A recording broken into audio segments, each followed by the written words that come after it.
যারা নীরবে নিভৃতে তাহাজ্জুদ আল্লাহর কাছে এত কান্নাকাটি করে, এত আমল করে, এত পরহেজগার মানুষ, তাদের দোয়ার বদৌলতে অনেক কিছু হয়, এটা আপনারা বিশ্বাস করেন?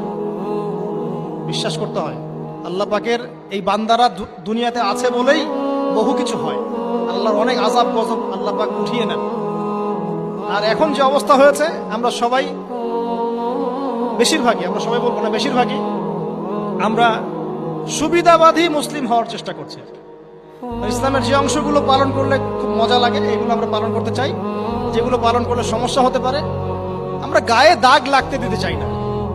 মানে আমি চলবো ঠিক, গায়ে যেন একটা আচরণ না লাগে, কেউ ভালো মন্দ না বলে, গালিগালাজ না করে, সুন্দর মতো চলবো আর কি। অথচ এই সুন্নত নবী সাল্লাল্লাহু আলাইহি ওয়াসাল্লামের তাকদিরেও জোটে নাই। বুঝেছে?